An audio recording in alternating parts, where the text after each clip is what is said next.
good morning. I'm Nicholas. So I'm your trainer for today. Okay, welcome to the bar. So what do I have here is the training of polishing glassware, the standard procedure of polishing glassware. So do you, where are you from again? For my study. Yeah. That's nice. Alright, do you have any prior experience of working with glassware or maybe bar? Yes, I have. When I was in first semester, Alright. I did glassware basic skills. So I assume that you know a bit. So today we will have the task of glassware, and I will explain you a bit of the type of glassware and the way we polishing our glassware. Alright. So start off with explain to you the type of glassware. So we will have this. Oh sorry, hang on. This is a lesson plan for today. Okay. So take a look. See if any question.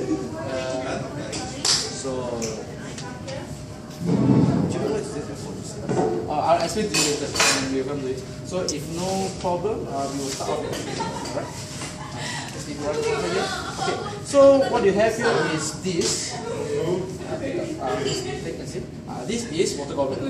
How do we differentiate water goblet? Is that it's a bit fatter and shorter on the neck.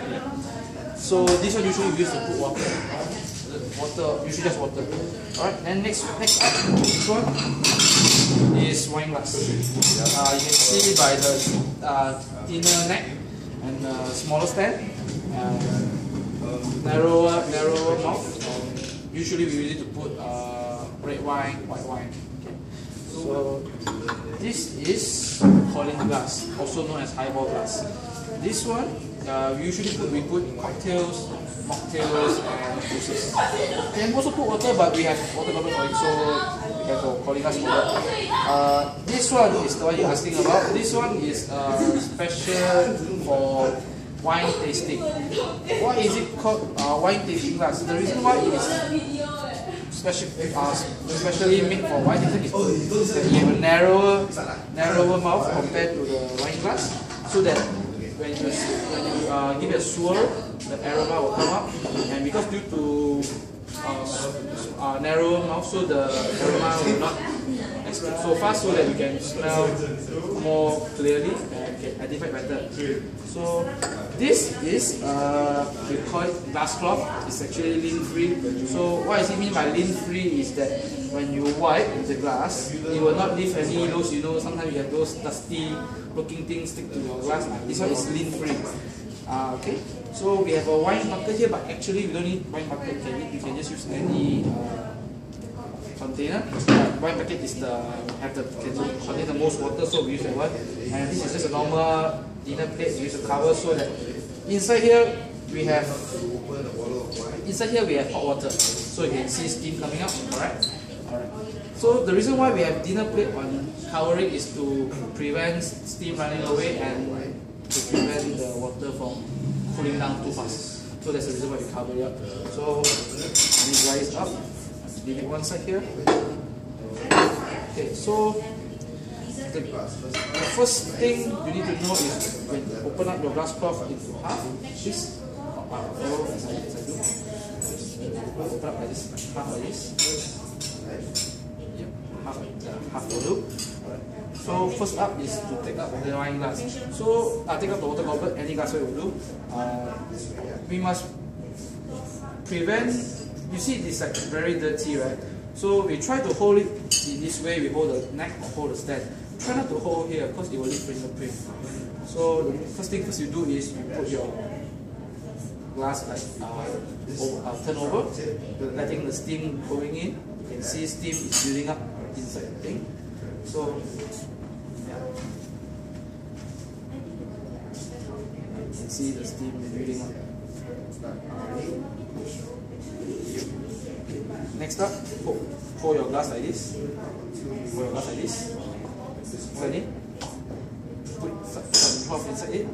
And then usually we use it put a thumb inside. Okay. And then while holding this tightly but not too tight to cause tension, you start twisting it. Not in this side. Yeah. Anyway, any direction will do. Alright. So you keep turning. until it's clean. You think it's clean? How do we know that the glass is fully clear and nice? We go against the light. Go against the light. Okay. You see it's dry, sparkling enough, and it's done. Try to lay down the glass without touching the body of the glass. Touch the stand and leave it right here. Okay. Same goes to now it's time for the glassware, the wine glass.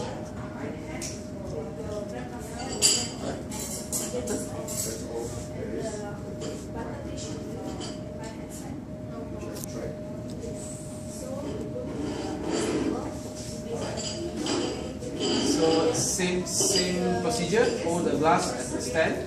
Put your thumb in and you start twisting. Give it just wipe it hard enough so that everything is removed. Okay. Same procedure. Go against the light to see it's dry and fingerprint free. Then just give it a wipe to the stand and the neck, and you put it right back where it belongs. Okay. Next up, calling glass. Calling glass is a bit different. As you can see, it does not have any stand. It does not have any neck. Whole thing is the glassware itself. So same thing, but try to hold on the stand itself. Same procedure. Leave it over the skin. Then cover. Collins glass is a bit different. Make sure it's a bit different, but you still hold it at the end. And you will put as much cloth as possible. Okay. Then you will start to give it a twist.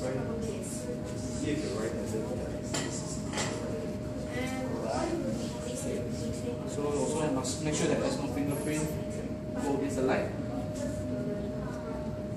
Alright, there you go. Okay, clean. Leave it back down without touching the neck too much. So leave it back there so it will be nice and still fingerprint free. Next up is the wine tasting glass. Put it over the. This one also it will be same procedure as the wine glass and the water bottle. Yeah, if you cannot use if your thumb is not, if you're used to using fingers, it's fine as well. No, use thumb. And you put your finger inside because you have better reach.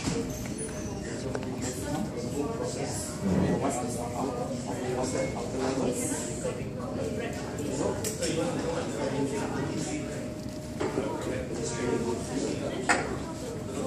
So bar is all about being neat and systematic because it is also very directly touching liquid. So we always maintain our bar to be more neat and tidy at the same time.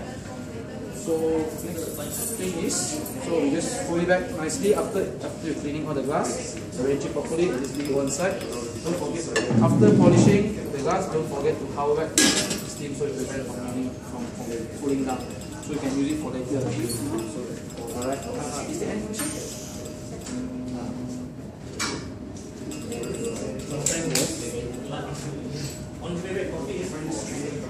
Yeah. Yeah. Alright. So what you can do is you try to put more cloth inside. So you try to put your glass nearer to the edge of the cloth. Then you put more cloth inside, so you have a better reach. As you can see, you have a better reach on the bottom. So then you instead of using thumb, because thumb have a shorter, so you use your finger. You have no choice. Then you do the same thing. Because you have more cloth at the bottom, so the cloth will help you to clean the bottom as well. If you cannot just use the third finger, will do nicely. Still nice.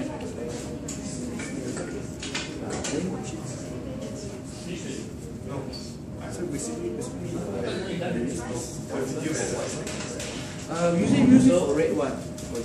Yeah. Because we don't really have glassware for white wine, so we just use white and red. But usually I feel majority of serving red wines, so we just use it for red wine. White wine occasionally we use it as well. Same glassware. Yeah, but technically they have a different glassware, but the problem is that we don't reserve white wine, so we cannot prepare for white wine. But we just use, technically they are wine glass, so you can use for both. So, right? Any other questions? Alright, so what do you think of this training today? Okay, it's very good for me. Polish the glassware with Uh-huh. So is it any difference from the one that you did in your university? It's about the same, yeah. So it's called standard procedure, it's about the same. So same time next week. Alright, so there will be another training next week, Wednesday, 5 p.m. to 7 p.m. So that one, the title of the one is this time we do cutlery polishing.